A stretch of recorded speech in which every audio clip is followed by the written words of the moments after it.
நேற்று ஒரு சர்டிஃபிகேட் அர்ஜென்ட்னு உங்களை போட சொன்னேன். Hello, first in first out தான். முன்னாடி உள்ளதை போட்டாதான் என்னால முன்னாடி எத்தனை சர்டிஃபிகேட் அப்போ இருக்குங்கிறீங்க?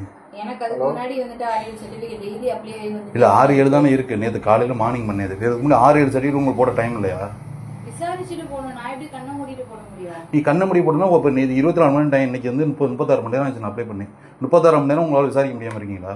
ஹலோ, மேடம் இல்லை நினைச்ச நேரம் வந்துட்டு முதல்ல லாகின் பண்ண முடியாது. சரி, அது ஒரு சில நேரம் லாகின் ஆகும், ஒரு சில நேரம் லாகினே ஆகாது. அது அவ்வளவு ஈஸியா லாகின் ஆகுறதுலாம் இல்லை. நீங்க யார்கிட்ட வேணா போய் கேட்டு பாருங்க. சரி.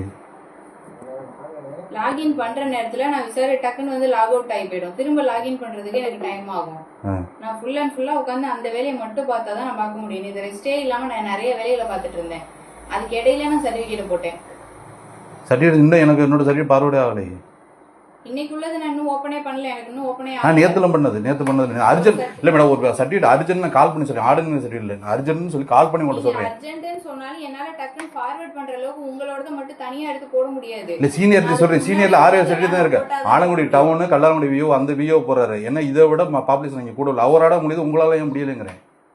அவரால் உடனே முடியுது, உங்களால ஏன் முடியல? அவங்க விசாரிக்காம போட்டிருப்பாங்களா இருக்கும். நான் அப்படிலாம் கண்ண முடியும். மேடம் விசாரிக்கல, உங்களோட டாக்குமெண்ட் அட்டாச் பண்ணிச்சு விசாரிச்சுக்கிறீங்க. விசாரிக்க விட வேற என்ன வேலை உங்களுக்கு ஆஃபீஸில்? ஒரு சர்டிபிகேட்டுக்கு 5 நாள் டைம் இருக்கு எங்களுக்கு. உங்களுக்கு டைம் இருக்குன்னா அர்ஜென்ட் விசாரிச்சு போட வேண்டியது எங்களோட. இல்லை நீங்க ஊர்லேயே இருக்கிறதுல உங்களை வந்து நாங்கள் எப்படி தொடர்பு கொள்றோம்? ஃபோன் அடிச்சா நம்பர் பிளாக்ல போட்டுக்கிறீங்க, எப்படி தொடர்பு கொள்றோம் உங்களை? என் பர்சனல் நம்பர். இந்த நம்பர் நான் எல்லாரும் கொடுக்கணும்னு அவசியம் இல்லை. அப்போ அந்த நம்பர் எழுதி நோட்டீஸ் போட்டு போடுங்க. என்னோட நம்பர் வெளில போடுங்க. எனக்கு தெரியும், எனக்கு கொடுத்த இந்த நம்பர் இல்லை. உங்க பர்சனல் நம்பர் எனக்கு வந்து உங்க ஆஃபீஸ்ல எனக்கு கொடுத்த அந்த நம்பர் உங்க பர்சனல் நம்பர், ஆஃபீஸ் நம்பர் எனக்கு தெரியாது. நம்பர் கொடுக்கல. இதுக்கு முன்னாடி பார்த்தவியோ கொடுக்காம போயிட்டாங்க. என்னன்னு தாலுகா ஆஃபீஸ்ல தான் கேட்கணும். இல்ல இங்க பாருங்க, ஆஃபீஸ் நம்பர் என்ன, ஆஃபீஸ் நம்பர் என்கிட்ட இதான் கொடுத்தா. உங்க பர்சனல் நம்பர் ஆஃபீஸ் நம்பர் எனக்கு தெரியாது. எனக்கு கொடுத்த ஆஃபீஸ் கொடுத்த நம்பர் இது. அதுக்கு தான் கால் பண்ண முடியும். இல்லைன்னா நீங்க எதுக்கு முன்னாடி நான் பேசணும் சொல்லியிருக்கலாம். உங்களால வந்துட்டு வில்லேஜஸ் இதே ஊர்ல தான் இருக்கிற வரையும் அவங்கள்ட்ட தகவல் சொல்ல முடியாதா? மேடம் நான் வில்லேஜஸ்னோட உங்கள்ட்ட சொல்ல முடியும். நீங்க ரெஸ்பான்சிபிலிட்டி, அவர் வில்லேஜஸ் ரெஸ்பான்சிபிலிட்டி கிடையாது. நீங்க வேலை உங்களுக்கு கீழே வருது. எங்க ரெஸ்பான்சிபிலிட்டி கிடையாது. சரி, போன் எடுக்கலைங்கிற நீங்க ஏன் இருக்கிற ஊர்ல இருக்கிறீங்கிறேன். இவன் ஊர்ல இப்ப இருந்தானே உங்களுக்கு ஊர்ல இருக்கணும் அப்படின்றதுக்குலாம் அவசியமே இல்லை. அவசியம் இல்லை. சரி, அவசியம் இல்லன்னு சர்க்குலர் போட்டிருக்காங்க. ஊர்ல இருக்க வேண்டிய அவசியம் இல்லை. நியர்பை மக்கள் தொடர்பு கொள்ற இடத்துல இருக்கணுமா இல்லையா? ஆமா. எங்க இருக்கீங்க இப்ப? நாங்க எப்படி தொடர்பு கொள்றது? எத்தனை 15 கிலோமீட்டர் நம்ம தொடர்பு கொள்ள முடியும். நாங்க வர முடியும் அவசரத்துக்கு. அன்னைக்கு ஒரு ஜாமீன் கையெழுத்து வேணும் அப்படிங்கிறீங்க. ஜாமீன் கையெழுத்து வியோ போட்டே ஆகணும்னு எந்த ரூல்ஸும் கிடையாது. சரி, எங்ககிட்ட தான் வாங்கணும். சரி, அது மட்டும் ஏதோ ஒரு எமர்ஜென்சி எப்படி சொல்றீங்க? ஊர்ல ஏதோ ஒரு ஆக்சிடென்ட் நடக்குதுன்னா வில்லேஜஸ் ஊர்ல இல்லையா? அப்ப நீங்க ஊர்ல இருக்க மாட்டீங்க. ஏன் இவங்கள்ட்ட தகவல் சொல்ல மாட்டீங்களா? ஏன் வியோ வில்லேஜ் சொல்லாம இருந்தா உங்கள்ட்ட தான் தகவல் சொல்ல முடியும். என்கிட்ட நேரடியா தகவல் சொல்ல முடியலனா வில்லேஜ் அசிஸ்டன்ட் எதுக்கு இருக்காங்க? அப்ப உங்களுக்கு என்ன வேலைங்கற ஊர்ல? அவங்க எனக்கு தகவல் சொல்லுவாங்க. இல்ல மேடம், உங்களுக்கு என்ன வேலை மேடம்?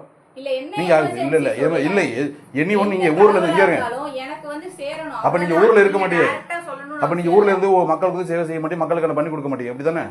வில்லேஜ் சொன்னா அவரை கையெழுத்து போட்டா போதுமா? ஏதோ ஒரு அர்ஜென்ட்டுக்கு ஒரு கையெழுத்து போட்டா போதுமா? தம்பி நீங்க கையெழுத்து போட்டா போதுமா? அர்ஜென்ட் கையெழுத்து போட முடியுமா? இல்லை மேடம், அந்த ஊர்ல எல்லா மக்களும் ரொம்ப பொறுமையா தான். நீங்க பண்றது எல்லாமே சரியில்லை. அது எப்படி நான் கரெக்டா பண்ணிட்டு இருக்கும்போது நான் ஒழுங்கா அந்த மாதிரி நீங்க பிரச்சனை எல்லாம் கிளப்பி போஸ்ட் இது பண்ணுவீங்க. என்ன போஸ்ட் பண்ணாங்க? நீங்க நம்ம என்ன பிரச்சனை கிளப்பினாங்க? உங்களுக்கு என்ன பண்ணாங்க? நீங்க வேலையை பார்த்துட்டு இருக்கறோம். சரியா எல்லாத்தையும் பண்ணிட்டு இருக்கும்போது நீங்க பண்ண சொன்ன ஒரு விஷயத்தை பண்ணாம இருக்கும்போது நீங்க பண்ண சொன்ன விஷயம் இல்ல. நாங்க ரிக்வெஸ்ட் உங்கள்ட்ட கேட்டா நீங்க முடியாதுன்றீங்க. இல்ல இங்க பாருங்க, நீங்க முடியாதுன்றீங்க. ஓகே, அது விட்டாச்சு. நான் வந்து எங்களுக்கு இத சொல்லி தானே நீங்க ஆரிட்ட தாசில்தார்ட்ட பேசிருக்கீங்க. எதை சொல்லி பேசுறேன்? சொன்னேன் போடல. அதனால நான் கட்டாம இருந்தது சொன்னீங்க. அவங்க பத்திரம் வச்சிருக்காங்க, அப்ளை பண்ணாம சொன்னது என்ன தப்பு இருக்கு? அவங்க பத்திரம் அப்ளை பண்ணிருக்காங்க. எதுக்கு நான் மாத்தணும்? ரெண்டு பேருக்கும் பரப்பளவே மாறி போய் கிடக்கு. சரி ஓகே, அது ரீசன் சொல்லி ரிஜெக்ட் பண்ணிட்டு போங்க. அத நான் ஒரு காரணமா எடுத்துக்கறல. எப்படி நான் ஒரு ரீசனே சொல்லையா? அததான் நீங்க நான் ஒரு காரணமா எடுத்துக்கறல. நான் நேத்து வந்தது இங்க பாருங்க, நேத்து வந்தது நான் வந்து என் ஒய்ஃபுக்கு சர்டிஃபிகேட் அப்ளை பண்ணிருந்தேன். இங்க பாருங்க, நீங்க சம்பந்தமா பேசுறீங்க. உங்களோட நான் அன்னைக்கு அதை விட்டுட்டேன். நீங்க பட்டாமருக்கு நான் பத்திரம் அப்ளை பண்ணி பத்திரம் டாக்குமெண்ட் வச்சு நீங்க பண்ணல. ஓகே விட்டுட்டேன். ஒரு வேளை சொல்லி நான் பண்ணல. நேத்து வந்து விஓ சர்டிஃபிகேட் உங்களுக்கு அப்ளை பண்ணிருக்கேன். இன்கம் சர்டிஃபிகேட் அப்ளை பண்ணி ஏன் அதை அப்ரூவ் பண்ணல நீங்க? எனக்கு ஒரு சர்டிஃபிகேட் 5 நாள் டைம் இருக்கு. நான் விசாரிச்சு நான் போட்டுக்குவேன். சரி, அர்ஜென்ட்னு சொல்றேன். நீங்க அர்ஜென்ட் வேலை பார்க்க நீங்க இருக்கீங்க, விசாரிச்சு போட முடியாது உங்களால? வேலையெல்லாம் என்னால சீனியர் இது பண்ணலாம். என்னால போட சீனியர் ஒரு 5-6 சர்டிஃபிகேட் உங்களால பார்க்க முடியாதா? பார்க்க முடியல, விசாரிக்க முடியல. ஒரு 5-6 சர்டிஃபிகேட் உங்களால விசாரிக்க முடியல. ஒரு சாதாரண குக்கரா இருந்தது உங்களால அது முடியல. விசாரிக்க முடியல.